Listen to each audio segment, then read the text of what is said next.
there is a long demand now because there is a long wait for army recruitment. Youngsters are now protesting over delays in army recruitment, where army aspirants from all across India were protesting in Delhi. In fact, they're still protesting in Delhi. Now, since COVID, there has been a freeze on army recruitment drives. There are demands for these army recruitment exams to be conducted, drives to be resumed. Many aspirants have crossed the age limit in the last 2 years. There are demands for relaxation of 2 years in age limit. You see, what has happened is that because these recruitments have not taken place in the army, there is an age limit. If you are over age, then you cannot get selected. Because there was no recruitment over the past 2 years, there are many aspirants who feel that we never got a rightful chance. And that's the question that they are asking of the government. Now, the government says that army recruitment has not stopped, only delayed. This is the centre's response in Parliament, where they say that because of COVID, army recruitment was deferred in 2020 and 2021.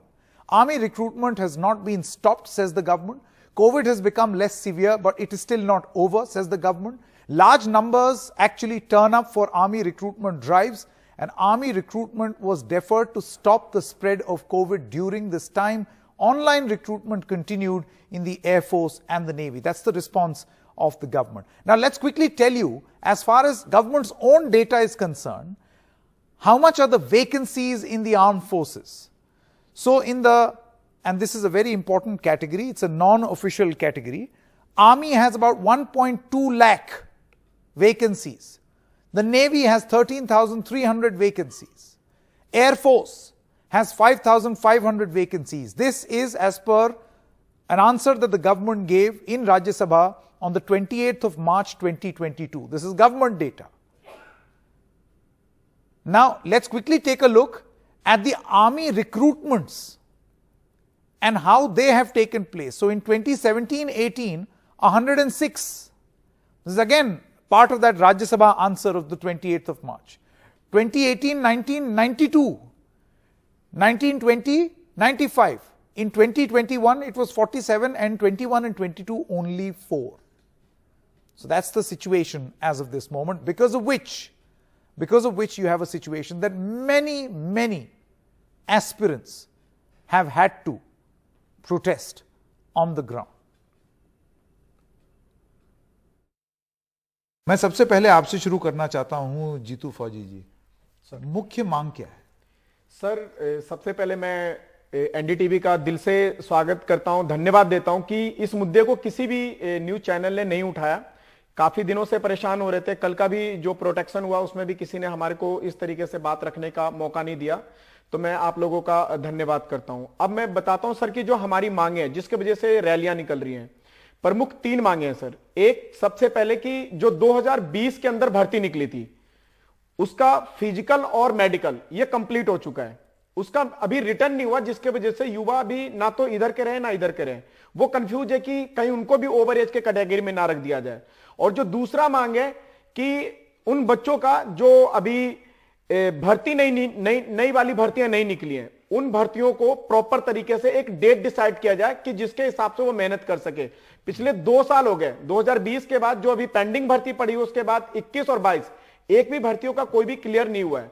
और तीसरा जो सबसे महत्वपूर्ण मांग है sir कि जो बच्चे 2020 और 21 में ओवरएज हो गए, क्या उनको ओवरएज का रिलैक्सेशन मिलेगा, क्या उनको दोबारा भर्ती देखने का मौका मिलेगा? इसके वजह से सर हमारे युवाओं के अंदर बहुत ज्यादा आक्रोश भरा हुआ है।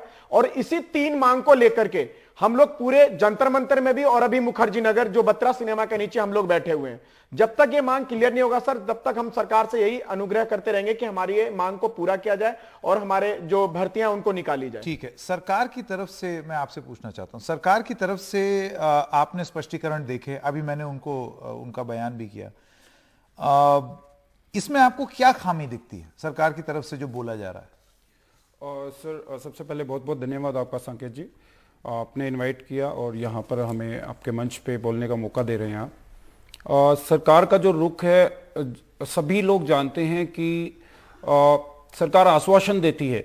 मैं अगर आपको क्लियर करूं, 30 सितंबर 2020 को सुप्रीम कोर्ट में, माननीय कोर्ट में हियरिंग थी और उसमें सरकार के यूपीएससी के रिस्पोंडेंट, क्योंकि मैं यूपीएससी का छात्र हूं, तो यूपीएससी की तरफ से एक पिटीशन लगी थी जिसका उन्होंने रिस्पांस दिया कि जो भी एज और अटेम्प्ट को लेकर के इस बार बाढ़ हो रहा है कोरोना की वजह से, तो उन्हें कंसीडर किया जाएगा और एक और एक्स्ट्रा अटेम्प्ट देने के लिए उनको जो है सरकार सहमत हो गई थी। मगर उसी पिटीशन को 4 महीने तक लटकाया गया और बाद में सरकार का जो रवैया रहा है आश्वासन देकर के और मुकर जाना, वो इनकी नीति का एक पहलू है, जिसकी वजह से स्टूडेंट्स ने सफर किया और 4 महीने लगातार वो प्रिपरेशन करते रहे।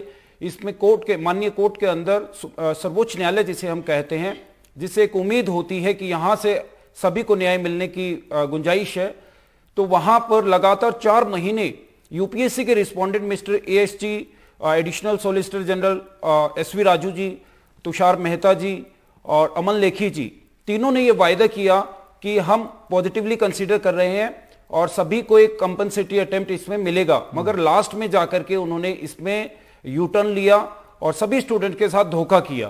तो ये सरकार की नीति रही है कि आश्वासन दो और जब टाइम निकल जाएगा तो फिर स्टूडेंट्स देखते हैं ना, कोई जनप्रतिनिधि कुछ भी नहीं देखते हैं और वो अपनी मनमानी करने को उतारू हो जाते हैं। ये सरकार का रवैया रहा। बिल्कुल। और फौज तो एक ऐसी चीज है और देशभक्ति एक ऐसी चीज है जो कि सरकार के लिए बड़ा मायने रखता है, जैसे सरकार ने बताया है, तो ऐसा तो नहीं होना चाहिए कायदे से। बबीता जी, मैं आपके पास आना चाहता हूं। हमने देखा ये जो भी रैलियां हो रही हैं, जो भी बात हो रही है, उसमें बहुत सारे ऐसे लोग थे जो कि दौड़ दौड़ करके बहुत दूर दूर से चले आए इस रैली में भाग लेने के लिए।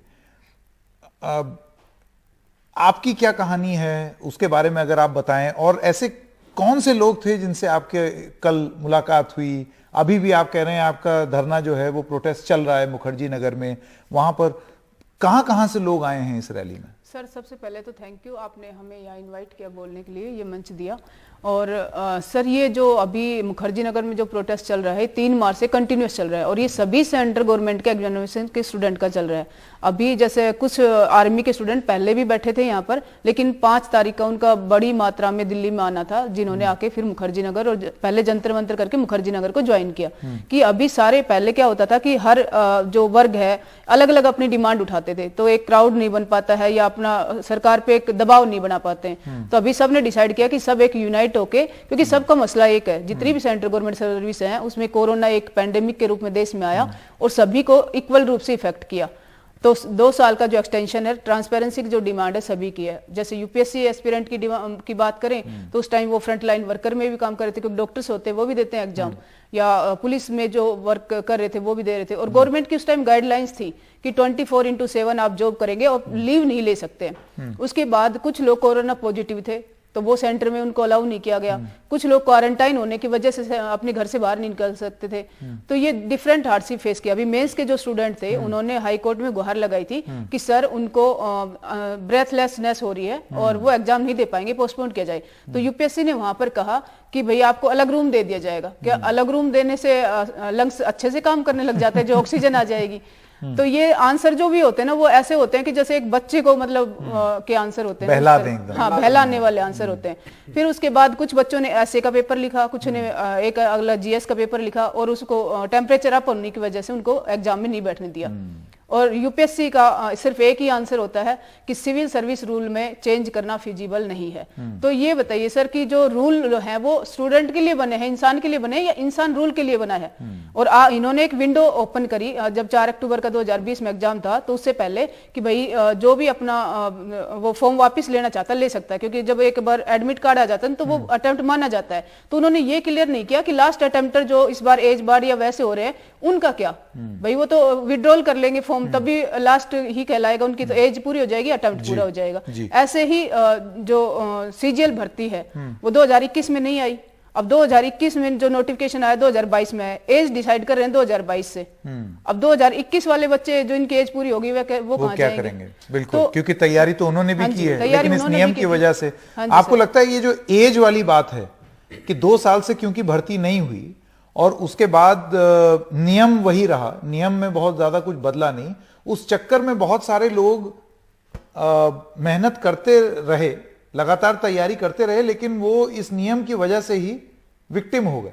बिल्कुल सर, बहुत से ऐसी एग्जाम भी है जिनके अंदर ओनली फॉर, जैसे डिफेंस की हम बात करें, आर्मी के बच्चे जो प्रोटेस्ट कर रहे हैं, आर्मी, एयरफोर्स, नेवी, इनमें ज्यादातर जो स्टूडेंट हैं वो कांस्टेबल और इन सब के लिए प्रिपरेशन करते हैं। इनमें मात्र 3 साल का टाइम मिलता है उनको, 18 साल से लेकर के 21 साल तक का। ऐसी कंडीशन में बहुत से स्टूडेंट ऐसे होते हैं जो 12th करते हुए उनका एक अटेम्प्ट निकल जाता है, उनको 2 अटेम्प्ट भी मिलते हैं, और वो दोनों कोविड के कारण चले गए। तो उन्हें पूरे ये मान के चलिए पूरी लाइफ में कभी भी डिफेंस में जाने का मौका नहीं मिलेगा। अगर वो जाना चाहें तो सिर्फ मौका भी नहीं दे सकते। तो बहुत जरूरी है। नहीं, देखिए, ओवर एज तो एक बात हुई, दूसरी बात है एग्जाम का ना होना। आपको लगता है ये दोनों ही चीजें जो हैं एक बहुत दिक्कत वाली बात हो रही है? बिल्कुल सर, जैसे डाटा दिखाती है सरकार, दिखाए कि 20 और 21 में हमने 47 भर्तियां करवाई, जबकि हकीकत यह है ग्राउंड की कि ग्राउंड में भर्तियां किसी भी रूप में नहीं हुई हैं, क्योंकि भर्ती कंप्लीट तब मानी जाती है जब बच्चे की ज्वाइनिंग हो जाए। और आर्मी की जो भर्तियां हुई हैं उनमें सिर्फ और फिजिकल और मेडिकल हुआ है, रिटर्न पेपर है उसको लगातार 1 साल से ज्यादा का समय हो गया पोस्टपोन कर रहे हैं, लगातार 6 से 7 बार डेट चेंज हो चुकी है। और पिछली मार्च में भर्ती होनी थी, अभी 1 साल से ज्यादा हो गया, अप्रैल चल रहा है, अभी तक नहीं हुआ। नहीं, जैसे कि आप ये देखें कि गैर अधिकारी वर्ग में 1 लाख से अधिक पद खाली हैं सेना में, नौसेना में 11,000 और सेना में अफसरों के भी 8,000 से अधिक पद अभी खाली हैं जिन पर भर्तियां नहीं हुई हैं। अमूमन ये इतना स्लो होता है या ये वाकई एक ऐसी स्थिति बन गई है? अमूमन इतना स्लो नहीं होता सर, ये एक्चुअली में क्या है कि हर डिस्ट्रिक्ट वाइज आर्मी जो भर्ती कराने का प्रोसेस है वो डिस्ट्रिक्ट वाइज होता है। हर डिस्ट्रिक्ट के अंदर रैली भर्तियां करवा के आर्मी करवाती है, जबकि पिछली 2 साल में रैली भर्तियां तो नहीं करवाई। और इन्होंने नहीं, पर रैलीज तो हुई हैं, कुछ हुई हैं, लेकिन उसके बाद एग्जाम नहीं हुआ। सर मैं आपको बताऊं, 2020 के अंदर ये जो कुछ रैलियां हुई थी, उसके बाद इसके अंदर मेडिकल का प्रोसीजर करके उसके बाद पूरा का पूरा जो उनका आगे का प्रोसीजर होता छोड़ दिया है। रिटर्न होना, एंट्रेंस एग्जाम, एंट्रेंस एग्जाम है वो पूरा का पूरा स्टॉप कर रखा है। उसके बीच में इन्होंने कोरोना का कर रखा। फिर बच्चे काफी उम्मीद में बैठे थे कि यूपी का चुनाव हो जाएगा या फिर पंजाब का चुनाव हो जाएगा, तब जाकर के हमारी ये जो रिटर्न एग्जाम है हमारा डेट डिसाइड कर दिया जाएगा। जब ये दोनों चीज होने के बाद डेट डिसाइड नहीं हुआ, तब जो देश के युवा हैं, जो सभी लोगों ने अपना 5 तारीख का एक मुहिम किया कि हम लोग यहाँ पे जंतर मंतर के पास अपनी आवाज उठाएंगे और अपनी जो मांग है हम अपनी पूरी करवाएंगे। तो इस वजह से ये सारी युवा को जब तक डेट क्लियर नहीं होगा सर, तब तक ये किसी भी तरीके से कुछ एक आपको अंदाजा है कि कितने लोग हैं जो इससे प्रभावित हैं? संख्या कुछ एक अंदाजा अगर आपको? सर अगर बात करें तो अभी एक न्यूज छपी थी, राजस्थान में एक डिस्ट्रिक्ट में 1.5 लाख से ज्यादा ओवर एज हो चुके हैं। और सर जो भर्तियों का जो आंकड़ा दिखाया जा रहा है कि कुछ एक भर्तियां हुई हैं, वो मैं बताऊं आपको, वो भर्तियां हुई हैं ओनली फॉर रिलेशन की भर्तियां। आर्मी में 2 तरह के से भर्तियां होती हैं। एक भर्ती होती है रिलेशन की, जिसके पेरेंट्स जो फोर्स में है, डिफेंस में है, वो सिर्फ बच्चे भर्ती देख सकते हैं। दूसरा होता है कि अमूमन आम पब्लिक है वो उस भर्ती को अटेम्प्ट कर सकती है। जो आम पब्लिक की जो भर्तियां थी उन्हें रोक दिया गया है। और ये जो 47 भर्तियां हुई हैं, ये टोटली भर्तियां वो हुई हैं जिनके पेरेंट्स पहले से डिफेंस में, सिर्फ मौका उन्हें मिल रहा है, बाकी आम पब्लिक को नहीं मिल रहा है। अब मैं आपसे ये जानना चाहता हूं कि ये लड़ाई आपसे मैं जानना चाहता हूं, ये लड़ाई आप कहां तक लेकर के जाएंगे और सरकार से आपको किस चीज की उम्मीद है? क्योंकि देखिए, जब भी कोई भी आंदोलन होता है या धरना प्रदर्शन होता है, मैंने जितने भी आंदोलन और धरना प्रदर्शन किए हैं उसमें एक चीज बहुत स्पष्ट रूप से सवाल मैं हर किसी से पूछता हूं, मैं आपसे भी पूछना चाहता हूं। उम्मीद तो सरकार से ही है ना कि वो आपकी बात सुने, तो अभी भी आप उम्मीद लगाए हुए हैं, मैं मानता हूं, तो किस चीज की उम्मीद लगाएं? और सर क्या मुख्य मांग? पहला आपने जो क्वेश्चन पूछा कि ये कब तक लेकर के जाएंगे, तो मैं आपको बताना चाहूंगा, जब 30 सितंबर से मैंने अभी कोट किया कि 30 सितंबर 2020 से हम लोगों ने, तब कोरोना का टाइम पीरियड था, 75,000 केस थे और मैं अपने गांव में था, वहां से ये मुहिम मैंने मतलब ऑनलाइन फाइट किया। और 6 महीने के बाद लगातार इसमें 20 प्रोटेस्ट हो चुके हैं जंतर मंतर पर। और अभी मुखर्जी नगर को भी हमने अपनी जान पर खेल करके उसको घेरा है कि हम अपने हक की लड़ाई के लिए किसी भी हद तक जाने को तैयार हैं। हम रिक्वेस्ट कर रहे हैं, एक सॉफ्ट अपील कर रहे हैं माननीय प्रधानमंत्री जी श्री नरेंद्र मोदी जी से कि वो बच्चों के हित में डिसीजन ले। जब वो कहते हैं कि सबका विकास, सबका साथ और सबका विकास, तो फिर स्टूडेंट्स को भी साथ में लेकर के चलिए। आपने अभी फार्मर्स किसानों के बिल के ऊपर बात की और उनको भी आपने रेजोल्यूशन पर पहुंचाया है, तो स्टूडेंट्स उससे परे क्यों है? जब राज्य सरकारें सभी स्टूडेंट्स को 2 ईयर का एज रिलैक्सेशन दे सकती हैं, तो सेंटर क्यों नहीं दे सकती? तमाम सरकारों ने इसमें स्टूडेंट हित में डिसीजन लिया है। और लास्ट जो आपने क्वेश्चन पूछा कि कहां तक ये चलेगा, ये थमने वाला नहीं है सर।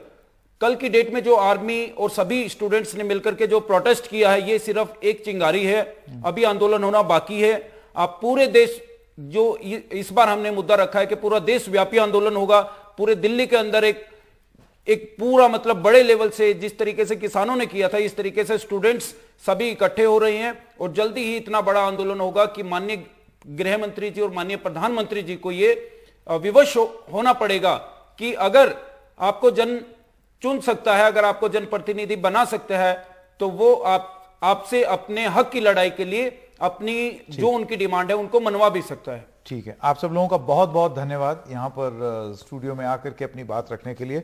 उम्मीद यही लगाते हैं कि आपकी बात सुन ली जाए, मान ली जाए और छात्रों के हित में ही कोई फैसला है, कुछ अहित ना हो जाए। Thank you very much. बहुत बहुत धन्यवाद सर।